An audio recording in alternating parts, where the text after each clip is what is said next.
ফের এসআইয়ের আতঙ্কে মৃত্যু হলো মালদায়। এবারে মালদার কৃষ্ণনগর বিধানসভার বিএলএ 2 এর মৃত্যু হলো। ঘটনা যেটা ঘটেছে যে আমরা জানতে পারছি, কৃষ্ণনগর বিধায়িকা যিনি রয়েছেন চন্দনা সরকার, তিনি জানাচ্ছেন যে তার বিধানসভায় 2 লক্ষ প্রায় 70,000 ভোটার রয়েছে, যেখানে দেখা যাচ্ছে 70,000 ভোটারের কারো নাম ভুল, কারো পদবি ভুল বা কারো ভোটার লিস্টে নাম নেই। এই নিয়ে কিন্তু সেখানকার যারা বিএলএ 2 রয়েছেন এবং তার গ্রামবাসীরা তারা গতকালকে গিয়েছিলেন স্থানীয় বিডিও অফিসে এবং সেখানে বিডিওর সাথে কথা বলার পরে বিডিও আসার পরে তার সেখানে হার্ট অ্যাটাকে মৃত্যু হয় এবং সেখান থেকেই তাকে সরাসরি মালদা মেডিকেল কলেজ হাসপাতালে নিয়ে এসে আজকে ময়নাতদন্তের জন্য এখানে মালদা মেডিকেল কলেজ হাসপাতালে সাংবাদিকদের মুখোমুখি হয়ে একেবারে সরাসরি নির্বাচন কমিশনকে দায়ী করলেন স্থানীয় বিধায়িকা চন্দনা সরকার। যে কোনো মৃত্যুই দুঃখজনক এবং তৃণমূল কংগ্রেসের এই যে মৃতদেহ নিয়ে যে রাজনীতি করার যে প্রচলন, এটাকে তীব্র ধিক্কার জানায়।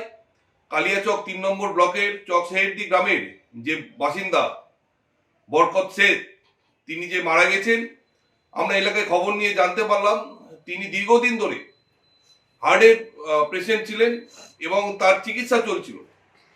তার সেই যে মৃত্যু, সেটা অস্বাভাবিক মৃত্যু নয় এবং তিনি একটি স্বাভাবিক মৃত্যু হয়েছে এবং এই স্বাভাবিক মৃত্যুকে কেন্দ্র করে তৃণমূল কংগ্রেসের যে রাজনীতিকরণ এবং একটি বিশেষ সম্প্রদায়কে নিয়ে যে তাদের রাজনীতিকরণ, এর চিরপ্রথা এটা ক্রমাগত চলছে এবং এই মৃত্যুর জন্য কেউ যদি দায়ী থাকে তাহলে তার একমাত্র দায়ী হচ্ছে মমতা ব্যানার্জি।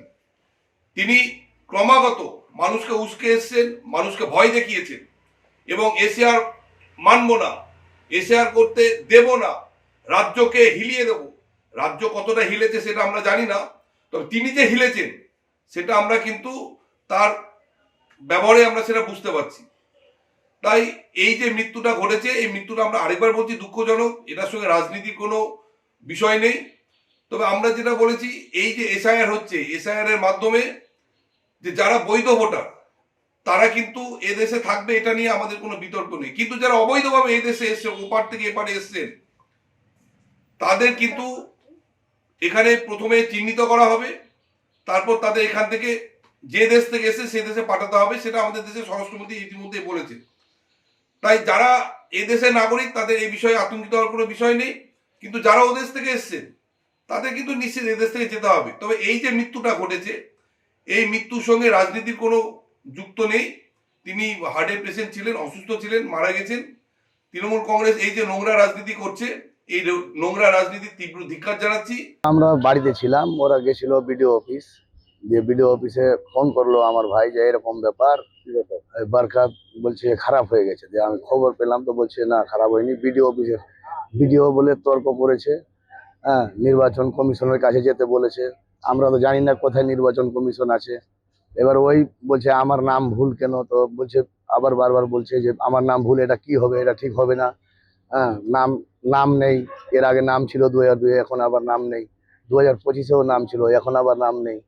হ্যাঁ, তো শুধু নাম নেই, শেখ আছে। এবার শেখটা নিয়ে ওর মানে মাথায় একটা হয়ে গেল।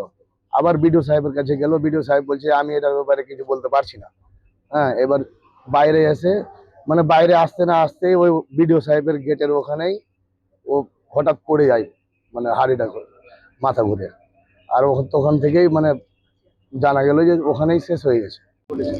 ঘটনাটা ঘটেছে আমাদের প্রায় 4টা বুথ থেকে 2000 লোকের নাম বাদ যায়।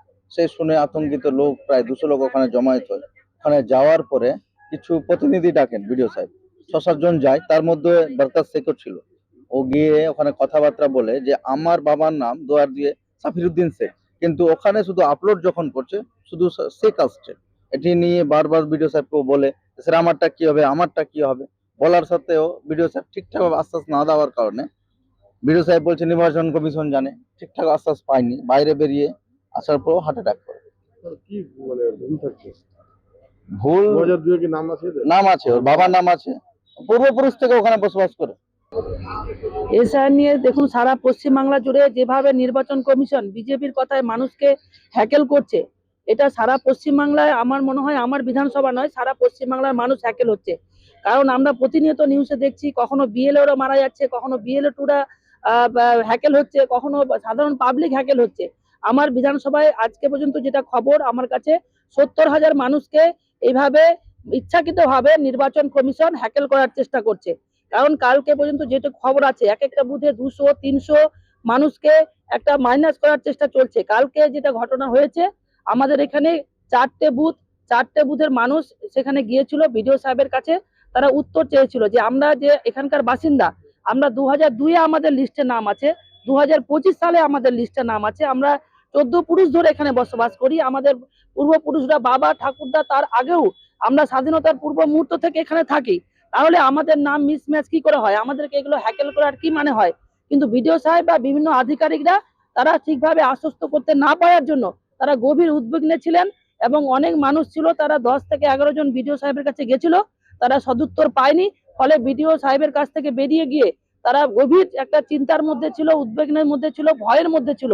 ফলে BLA 2 আমার 30 থেকে 31 বছর বয়স ইয়ং তরতাজা ছেলে কালকে হার্ট অ্যাটাক করে মারা যায়। এর বিরুদ্ধে আমরা ধিক্কার জানাই নির্বাচন কমিশনকে। এই মানুষকে অকারণে হ্যারাসমেন্ট করার জন্য, এবং একটা তরতাজা প্রাণ চলে গেল, তার পরিবার কি হবে? তার একটা ছোট বাচ্চা আছে, তার ওয়াইফ আছে, তার পরিবারটা কিভাবে চলবে? নির্বাচন কমিশন কি এর দায় নিবে? নির্বাচন কমিশন কি? আমরা উত্তর চাই নির্বাচন কমিশনের কাছে। তিনি জানাচ্ছেন যে মৃত্যুর জন্য একমাত্র দায়ী নির্বাচন কমিশন, কারণ যেভাবে নির্বাচন কমিশনরা BLA 2 এবং BLOদেরকে যেভাবে চাপ দিচ্ছে, এই নিয়ে কিন্তু রাজ্যে একের পর এক মৃত্যু ঘটেছে। এবারে মৃত্যুর ঘটনা ঘটলো মালদার কুষ্টনগরে।